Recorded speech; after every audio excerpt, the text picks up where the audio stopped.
What if I told you there's a scene in the Bible so bizarre, so otherworldly, that even the most seasoned prophets were left trembling in awe?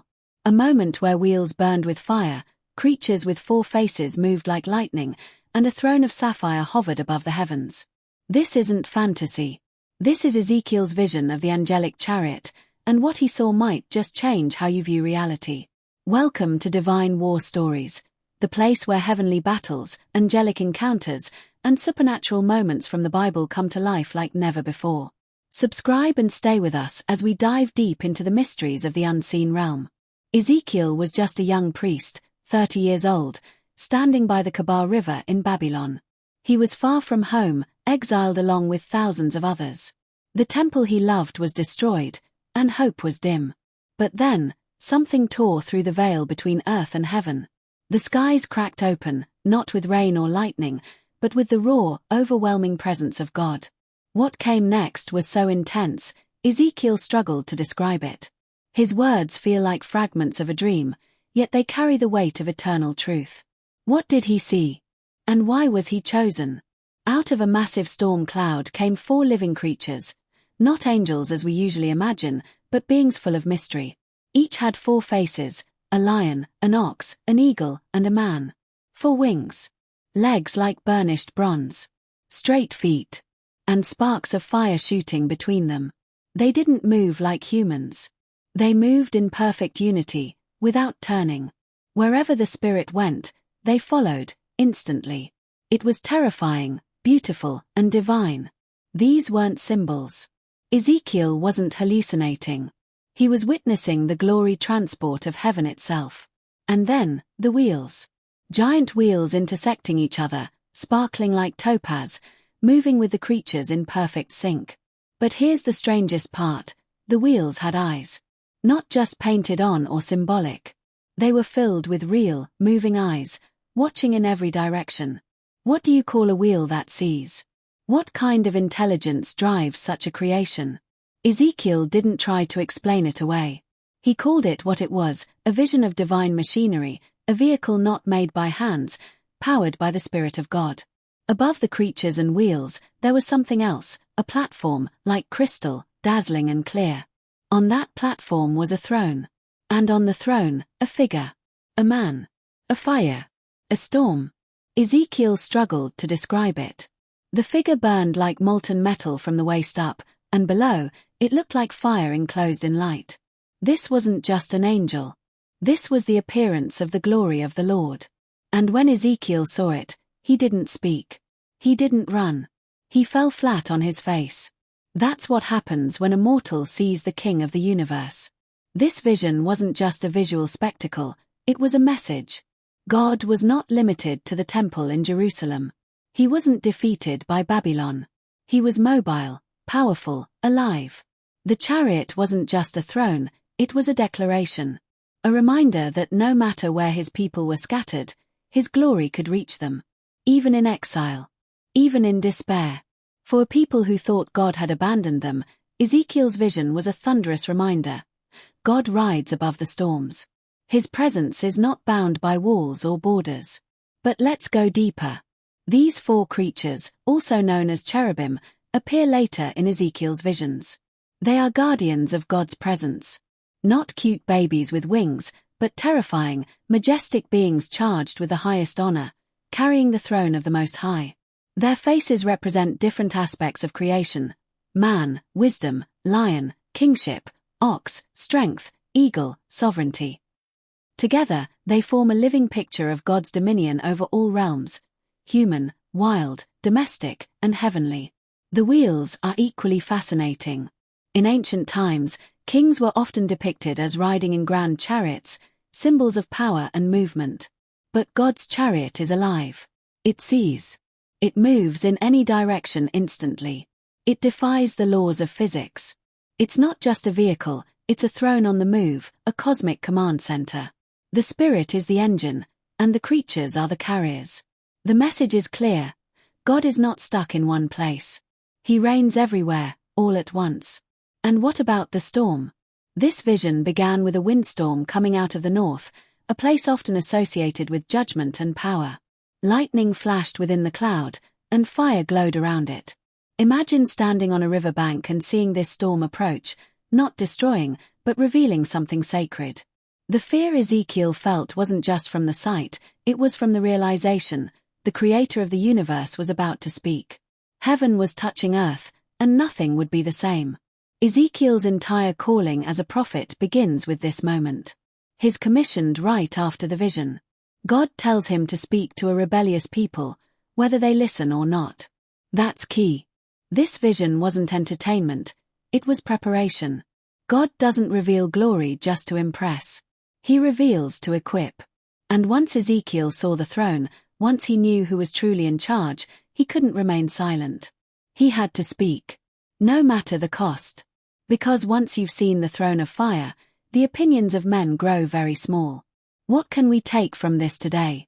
A lot, actually. In a world where it feels like everything is falling apart, politically, spiritually, socially, Ezekiel's vision is a lifeline. It reminds us that above the chaos, there is order. Above the kings and empires, there is a throne. And it moves. It sees. It's not far from us. When you feel exiled, forgotten, or overwhelmed by the storm, remember this: the chariot is coming. God's presence is not distant. It's breaking through the clouds to find you.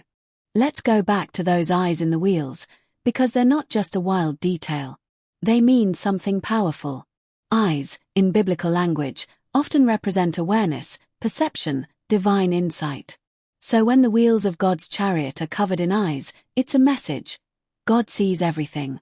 Every movement. Every heart. Every injustice. Every cry. Nothing escapes him. His kingdom is not blind or slow to act. His vision pierces darkness, and his throne rides with perfect knowledge. That alone should shake us and comfort us. The God of Ezekiel sees you. The more you study this vision, the clearer it becomes. This isn't just about power. It's about presence. In Babylon, people thought God stayed behind in the ruins of Jerusalem. But he didn't. He came to Babylon. To the dirty, pagan empire. To the refugee camp. To the riverbank where a broken priest stood. That's huge. God doesn't wait for us to clean up. He comes right into the middle of our exile.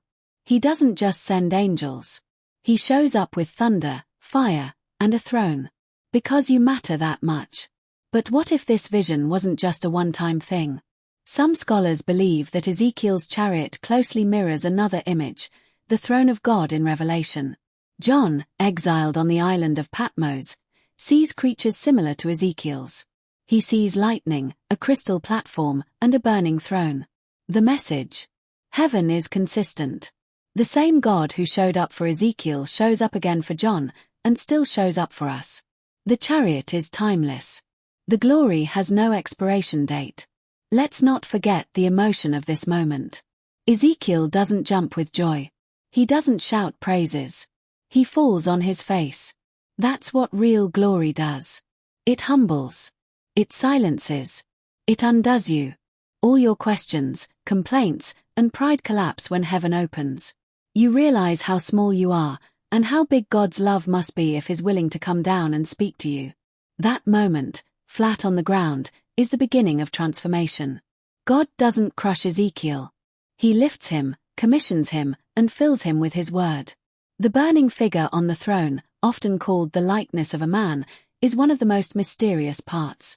Many believe this is a pre-incarnate appearance of Christ. Before Bethlehem, before the manger, before the cross, He was already there. Riding the chariot. Sitting on the throne. Cloaked in fire. Think about that. The one who would one day be born in a stable was already ruling in glory, coming to speak hope to a broken world. This vision pulls back the curtain on eternity and shows us Jesus in His rawest majesty. Ezekiel's vision also reveals how heaven is structured, not chaotic, but ordered. The creatures don't move randomly. The wheels don't spin out of control. Everything moves according to the Spirit. That's how heaven operates. Divine precision. Purpose in every detail. That's important to remember when life feels scattered. If heaven is in perfect order, and if God's throne is mobile, then no part of your story is wasted. He knows where you are. He knows what you need. And his throne can reach you at the exact right moment. There's also an important parallel between Ezekiel and us. He wasn't in a temple. He wasn't wearing priestly robes. He wasn't surrounded by worship music. He was in exile. Far from home. Spiritually confused. But that's exactly where God came to him. Maybe that's where you are now, disconnected, discouraged, doubting. Maybe you feel like heaven is silent. But Ezekiel's vision proves that God speaks in exile. The clouds will part. The fire will fall. The voice will call your name. Don't give up. The creatures, the wheels, the platform, the throne, they all point to one thing, the holiness of God. A holiness so intense that it burns. So radiant that it blinds. So alive that it moves like lightning. And yet, that holy God wants to be known. That's why he reveals. That's why he calls. That's why he rides a chariot through space and time to find a weeping priest by the river. Holiness doesn't hide. It seeks. It invades. And when it finds you, it changes everything. The book of Ezekiel begins with this vision. Because once you've seen the throne, nothing else matters. The political noise fades.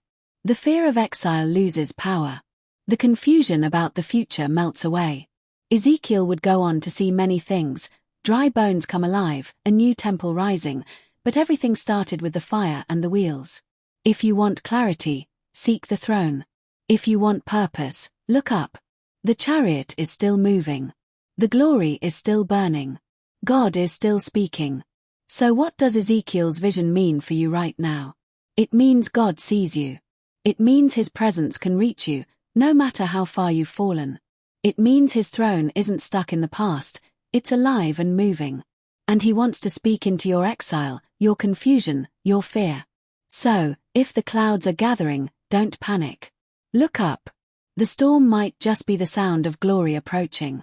If you want to explore more heavenly encounters and divine battles, subscribe to Divine War Stories and walk with us into the mysteries of God's eternal kingdom. The war is real, but so is the glory.